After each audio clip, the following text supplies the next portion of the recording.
عشق عشق شمس تبریز کی آپ بیتی از سنان یاغمور. تعارف. عشق عشق ٹیئرز آف لو ترک مصنف سنان یاغمور کی شاندار روحانی اور صوفیانہ کتاب ہے جس میں شمس تبریز کی زندگی کو بیان کیا گیا ہے. یہ صرف ایک عام تاریخی یا رومانوی ناول نہیں بلکہ روحانی جستجو، خود شناسی اور حقیقی عشق کے فلسفے پر مبنی ایک بے مثال تحریر ہے جو سننے والے کے دل میں محبت، معرفت اور جستجو کی چنگاری روشن کرتی ہے. یہ کتاب شمس تبریزی کی زندگی اور ان کے نظریات کے گرد گھومتی ہے. شمس تبریزی ایک ایسے روحانی مسافر ہیں جو دنیاوی زرق برق اور روایتی ظاہری علم سے بالا تر ہو کر حقیقی معرفت کی تلاش میں نکلتے ہیں. وہ مختلف شہروں میں گھومتے، اہل علم و عرفان سے ملتے، لیکن کہیں بھی انہیں وہ حقیقت نہ ملی جس کے وہ متلاشی ہوتے تھے. بالآخر وہ مولانا جلال الدین رومی سے ملتے ہیں اور یہ ملاقات نہ صرف خود ان کی بلکہ رومی کی زندگی کو بھی بدل کر رکھ دیتی ہے. یہ محض دو افراد کی ملاقات نہیں، دو سمندروں کا ملن تھا. پیش لفظ. شمس ہی ہیں جو مولانا کو مولانا بناتے ہیں. شمس سے پہلے رومی ایک عالم ہیں، عقل اور اس کے بچے یعنی علم کے دائرے کے مسافر. انہیں صوفی بناتے ہیں شمس. شمس 40 سالہ رومی کی زندگی میں اچانک آتے ہیں. 40 روحانی انقلاب کی عمر، اور یہ آخری موقع ہوتا ہے. دروازہ بجتا ہے، دروازہ کھلتا ہے، پورا کھلتا ہے. اندر خاموشی سے مسافر آتا ہے. وہ گزر رہا ہوتا ہے، وہ رک چکا ہے اور رک جاتا ہے. مقدمہ. شمس تمہارا ذکر قلم کی نوک پر آتے ہی یہ دنیا یکسر بدل جاتی ہے. الفاظ اپنا وقار کھو دیتے ہیں، معانی اپنی حدوں سے باہر نکلنے لگتے ہیں اور حقیقت اپنے حجاب اٹھانے لگتی ہے. تم وہ راز ہو جسے جاننے کی جسارت ہر کسی میں نہیں. وہ روشنی ہو جسے دیکھنے کے لیے نگاہ کو اپنی بینائی قربان کرنی پڑتی ہے. تمہاری ہستی کسی کتاب کے اوراق میں نہیں سماتی. تمہاری روشنی کسی لفظ کے دائرے میں نہیں قید ہوتی. تم وہ شعلہ ہو جو صرف پروانوں کے راکھ ہو جانے پر مسکراتا ہے. شمس عجیب ہے، یہ اچانک آنے والا مغرور آدمی جو جھوٹی تواضع کو تکبر سمجھتا ہے اور اس سے نفرت کرتا ہے. اگر صلاحیت اللہ کا تحفہ ہے تو اسے چھپانا بھی وہ جال سازی سمجھتا ہے. یہی وجہ ہے کہ وہ مغرور ہے. اس کی زبان اسی وجہ سے اتنی تیز ہے. وہ تاریکی اور سیاہی کا اجنبی مسافر ہے جو حیران کن راستوں پر چل رہا ہے. شمس کے بال تبریز کی رات ہیں، اس کا چہرہ اصفہان کے سورج کی طرح ہے. مہربانی اور محبت اس کی باتوں سے ٹوٹ کر نکلتی ہے کیونکہ شمس یاد دلاتا ہے کہ روز ازل ایک عظیم ملاقات ہوئی تھی. شمس ہے، ایک سورج جو رومی کی سمندر جیسی وسیع روح میں ہلچل برپا کر دیتا ہے. مولانا رومی ایک سمندر تھے اور اب تک چاند کے پیچھے چل رہے تھے، مگر اب سورج کی کشش میں جکڑے گئے تھے. روزمرہ کی زندگی کی الجھن سے مختلف ایک اور سطح پر دونوں ایسے نہیں ملتے جیسے پانی مٹی سے ملتا ہے. دونوں ایسے ملتے ہیں جیسے سمندر سے ملتا ہے. دونوں ایک دوسرے کے مرشد بھی ہیں اور مرید بھی. کون عاشق کون معشوق یہ اس ملن میں واضح نہیں ہے. شاید اس کا انجام اتنا خون ریز ہوگا. اس لیے شمس مولانا کی زندگی کو درمیان سے ایک چھری کی طرح دو حصوں میں تقسیم کر دیتے ہیں. اس سے پہلے جو مولانا تھے اب وہ نہیں ہیں. وہ محتاط تھے تو احتیاط چھوڑ گئے، وہ معقول تھے تو عقل کی حدوں کو پھاڑ گئے. شمس سکون نہیں تھے. مولانا نے یہ طوفان کیسے برداشت کیا؟ وہ کیسے جلتے رہے اور پھر بھی نہیں جلے؟ شک نہیں کہ شمس تبریز کی نمایاں خصوصیت تاریکی ہے، مگر اس کی تاریکی نہیں بلکہ راز ہے. اس لیے یہ اتنی روشن ہے. اس کا کیا نام تھا؟ اس کے خاندان، نسل یا نوعیت کا کچھ پتہ نہیں، مگر یہ عجیب و غریب تاریکی کا سب سے مناسب نام ہے. شمس نام محمد، والد کا نام علی، وطن تبریز. صرف اتنا ہی، کچھ بھی نہیں، بس یہی، کیونکہ کچھ اور ضرورت بھی نہیں. ابتدائی زندگی. سب کچھ انسان پر فدا ہونے کے لیے تھا، مگر انسان نے خود کو دکھ دینے کے سوا کچھ نہ کیا. میں علی کا بیٹا محمد ہوں جسے تاریخ نے شمس تبریزی کے نام سے جانا. میرے دادا آذری ترک تھے. میرے والد کا نام ملک داؤد علی تھا. میرے دادا ہرات کے تھے. وہ اپنے خاندان کے ساتھ وہاں کاروباری مسلوک کی وجہ سے تبریز منتقل ہوئے اور میں 1183 میں یہاں پیدا ہوا. میرا نام محمد رکھا گیا. میرے خاندان کا تعلق شیعہ اسماعیلیہ مکتبہ فکر سے تھا. فقہی طور پر وہ جعفری مسلک کے پیروکار تھے. میرے دادا کو بہت جھگڑالو اور تیز زبان والا بتایا جاتا تھا. بچپن میں بھی بہت لڑاکو اور بے جھجک تھا. اس لیے میری والدہ مجھے کبھی نہ دیکھے گئے اپنے دادا سے موازنہ کرتی تھی. مجھے لوگوں کا دوغلاپن اور چاپلوسی کی برداشت نہیں تھی۔ جب بھی غلطی دیکھتا فوراً غصہ آ جاتا اور اپنی بات کہنے میں ہچکچاتا نہیں تھا۔ میرے والد سعادت کے بارے میں کہتے تھے، تمہارے دادا نے اپنی زبان سے ہم پر بلائیں مسلط کی، وہ کسی کے ساتھ بھی مل کر نہ رہ پائے اور ہمیں وہاں سے یہاں آ کر رہنا پڑا۔ کم از کم تم تو بیٹا اپنی زبان کو قابو رکھنا سیکھو۔ میرے والد نے تربیت کے لیے مدرسے بھیجا تاکہ میں قرآن سیکھوں۔ 7 سال کی عمر میں حفظ شروع کر چکا تھا۔ مدرسے کے استاد نے مجھے پتلا اور کمزور ہونے کی وجہ سے کھیت کا پرندہ کہہ کر پکارا، حالانکہ میں شروع میں شاہین بننے والا تھا، پھر خوابوں کے پرندے کا غصہ برداشت کرنے والا تھا اور ان کو اس بات کا علم نہیں تھا۔ کلاس میں باقی بچے 1 مہینے میں قرآن کے پاروں تک نہیں پہنچ پاتے تھے، لیکن میں جس دن پہنچا اگلے دن قرآن کریم کی تلاوت شروع کر دی۔ میرے استاد حیران ہوئے۔ تم معمولی نہیں ہو کھیت کے پرندے، وہ کہنے لگے۔ اس رات میرے والد تہجد کی نماز پڑھنے کے لیے اٹھے۔ میں بھی وضو کر کے ان کے پیچھے نماز شروع کر چکا تھا۔ سلام کے بعد میرے والد نے کہا، بیٹے تہجد جماعت کی نماز نہیں، یہ سونے سے اٹھ کر پڑھنی چاہیے، اور تم ابھی تک فرض عمر کے نہیں ہو، لیکن تمہارے نماز پڑھنے سے میں خوش ہوں۔ اور پھر انہوں نے میری پیشانی پر بوسہ دیا اور کمرے میں جا کر سو گئے۔ میں نے قرآن کو ہاتھ میں لیا اور تلاوت شروع کر دی۔ رات کے وسط میں شروع کی ہوئی تلاوت صبح کے قریب مکمل ہو چکی تھی۔ میری آنکھوں میں تھکاوٹ تھی اور آرام کے لیے لیٹا تو میں گہری نیند میں چلا گیا۔ خواب میں فرشتے میری تلاوت کی آیات پڑھتے نظر آئے۔ جب بیدار ہوا تو خوشی سے بھرا ہوا تھا۔ میں نے قرآن بند کیا۔ میں نے محسوس کیا کہ جو آیات میں نے پڑھی وہ میں نے حفظ کر لی ہیں۔ جب دوبارہ قرآن اٹھایا تو میری انگلی قدرتی طور پر سورہ شمس پر جا پہنچی۔ آیات پڑھتے ہوئے میرا سینہ غبارے کی طرح پھیل رہا تھا اور پھر میں بے ہوش ہو گیا۔ جب ہوش آیا تو میری انگلی ابھی بھی اس آیت پر رکھی ہوئی تھی، جو اسے پاک اور صاف کرتا ہے وہ واقعی کامیاب ہے، اور جو اسے فساد، گناہوں اور بگاڑ کے ساتھ ڈھانپتا ہے وہ تباہی میں مبتلا ہو جائے گا۔ اس آیت نے مجھے چھو لیا، میں اس میں غرق ہو گیا۔ میں نے سورہ شمس سے محبت کرنا شروع کر دی۔ اس آیت میں صفائی کو ہر کوئی نفس کے پست ہونے سے ہی سمجھتا ہے، لیکن نفس کی تکمیل شیطان کو ہرا دینا ہے۔ جیسے زمین میں بیج ڈالا جائے اور ہر غیر ضروری چیز کو صاف کر کے وہ بیج اللہ کی رحمت اور کرم پر بھروسہ کرے۔ صبح میں نے اپنے خاندان والوں سے کہا، آج کے بعد مجھے شمس کہہ کر پکاریں، آپ کا بیٹا قرآن کی سورہ شمس سے محبت کرنے والا ہے۔ اس دن کے بعد میرا نام شمس ہو گیا۔ میری پیدائش کی جگہ کی وجہ سے مجھے شمس تبریزی کے طور پر جانا جانے لگا۔ میرے دینی علوم کے استاد رکن الدین سجاسی تھے۔ کیونکہ میں سبق سے اکتا کر کھڑکی سے باغ میں بھاگ جایا کرتا تھا، اس لیے انہوں نے مجھے پرندہ کہنا شروع کر دیا۔ وہ درست تھے، شاید وہ پہلے ہی جان گئے تھے کہ میری زندگی ایک پرندے کی طرح ہوگی جو ہمیشہ بے تعلق رہ کر یہاں سے وہاں اڑتا رہے گا۔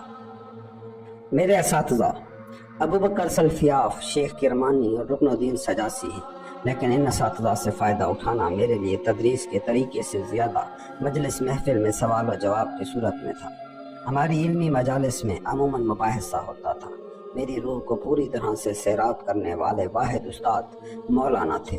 استاد وہی جو تمہارا شاگرد بھی ہو اور تمہارا استاد بھی، تمہارا دوست، تمہارا رازدار ہو۔ استاد وہی جو تمہارا ہمدرد ہو، میں کہوں اور تم سنو والا استاد نہیں، وہ بغیر کہے تمہیں سمجھا سکے۔ استاد وہی جو تمہاری حالت کا شریک ہو، جو باز نہ دے، جو تمہارے دل پر جبر نہ کرے۔ کبھی کبھی وہ معنی کو مٹی کی طرح گوندھ کر تمہاری زندگی میں نئے رنگ بھرے۔ وہ ایک لفظ بولے تو پورے کتابوں کے معنی تمہاری روح میں رس جائیں۔ استاد وہی جو قطرے میں کلزم اڈیل دے۔ استاد وہی جو تلاش کرنے والا ہو اور جسے تلاش کیا جائے۔ استاد وہی جو اپنے آپ کو وقف کر دے، وہی جو رائج طریقوں کو توڑ دے۔ بچپن، تو جسم سے حیوان اور روح سے فرشتہ ہے، اسی لیے تو زمین اور آسمان دونوں جگہ کا ہے۔ بچپن میں ایک عجیب حالت مجھے محسوس ہوتی تھی۔ رات بھر نہیں سوتا تھا اور صبح سے شام تک میرے منہ میں ایک نوالا بھی نہیں جاتا تھا۔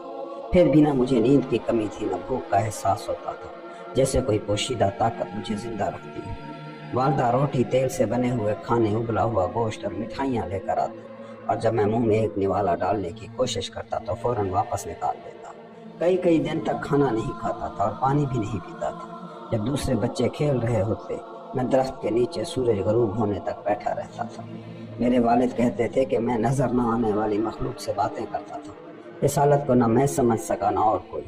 میرے والد بھی نہیں جانتے تھے کہ یہ کیا ہو رہا ہے۔ وہ مجھے کہتے، تم پاگل نہیں ہو، مگر یہ کیا ہو رہا ہے؟ یہ سمجھنا مشکل ہے. تم میں نہ وہ تربیت ہے، نہ وہ ریاضت، نہ کچھ اور.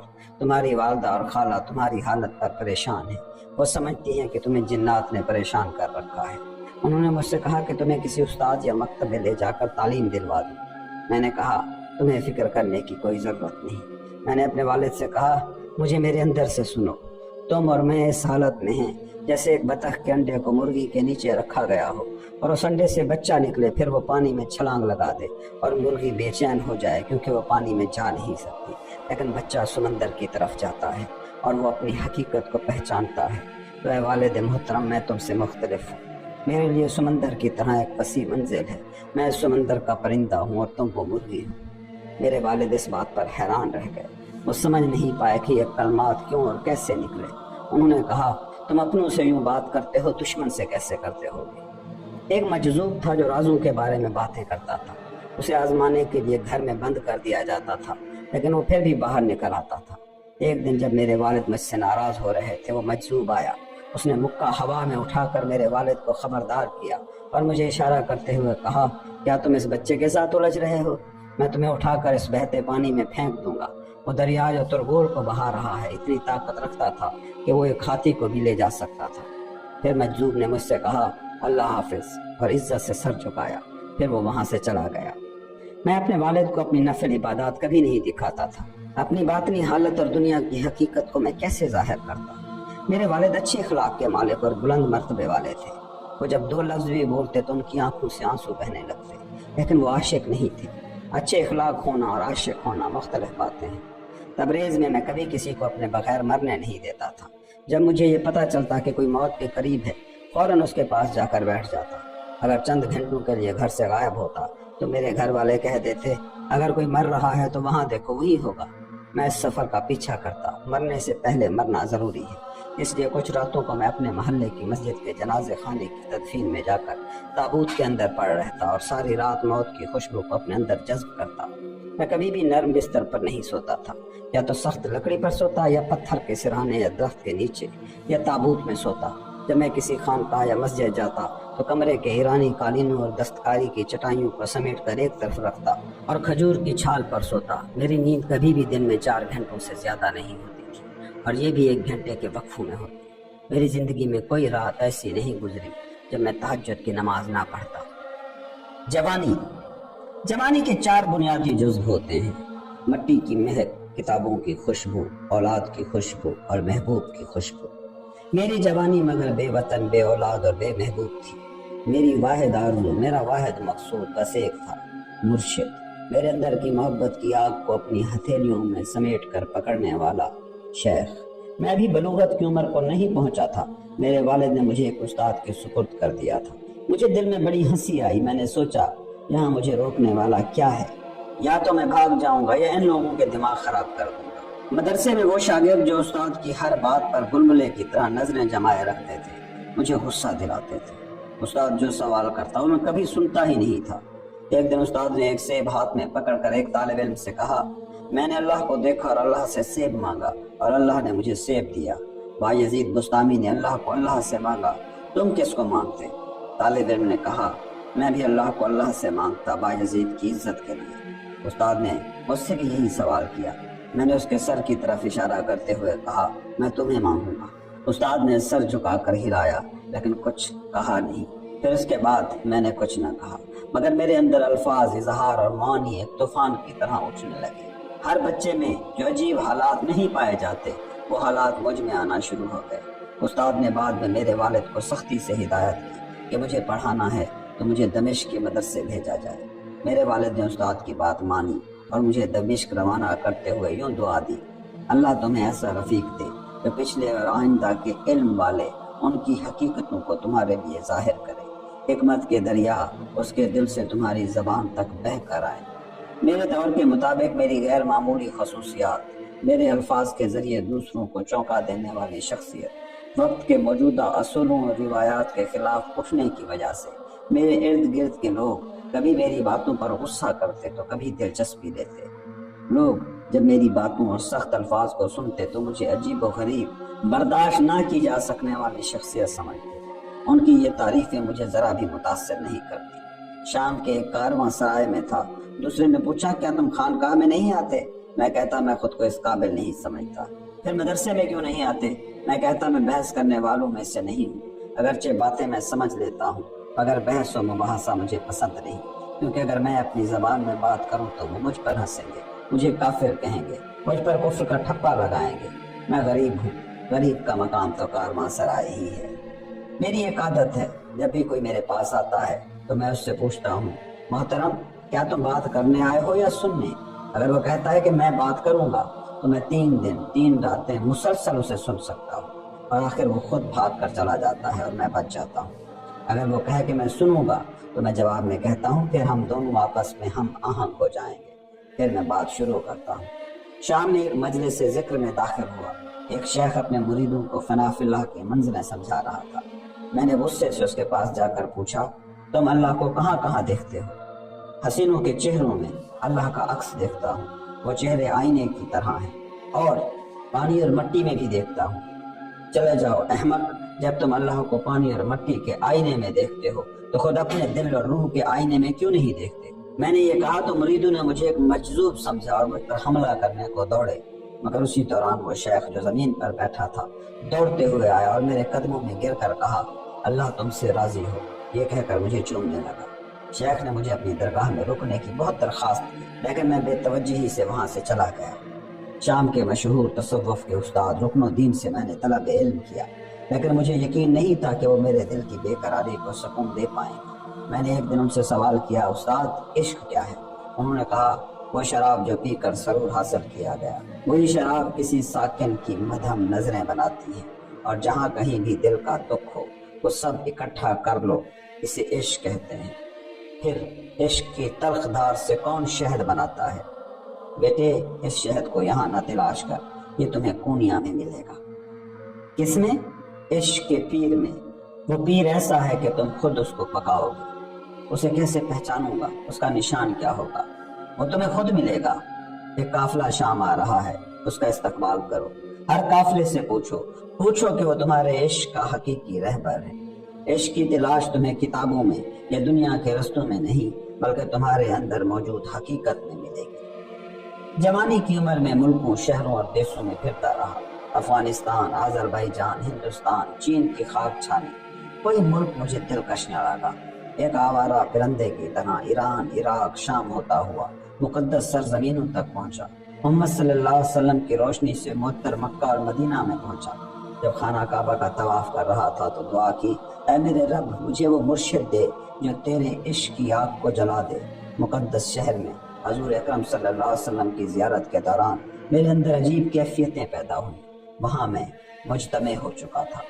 رات میں مجھے بتایا گیا کہ میں جسے ڈھونڈ رہا ہوں وہ روم کے علاقے میں ہے۔ جب بیدار ہوا تو حج مکمل کر کے شام واپس آیا۔ شام میں مجھے ایک پراسرار جادو کی مانند کشش محسوس ہو رہی تھی۔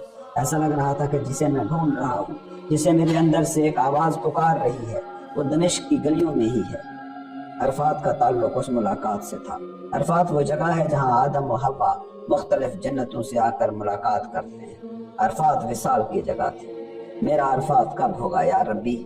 مولانا جلال الدین رومی سے ملنے سے پہلے میں شہر شہر، ملک ملک صرف ایک مقصد لیے گھوم رہا تھا، ایک شیخ کی تلاش۔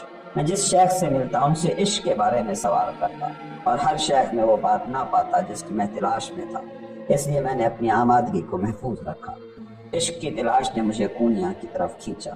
کیا میں تلاش کرنے والا تھا یا مجھے تلاش کیا جا رہا تھا؟ نہ میں سمجھ سکا نہ وہ۔ میں دائرے میں گھوم رہا ہوں۔ اے عشق میں رکتا نہیں، گھومتا رہتا ہوں۔ میں تلاش کرتا ہوں، میں اپنے اندر کی دوری تلاش کرتا ہوں۔ اے عشق دور کی نزدیکی کی محبت کو، میں اپنے اندر کے اندر کو، باطن کو تلاش کرتا ہوں۔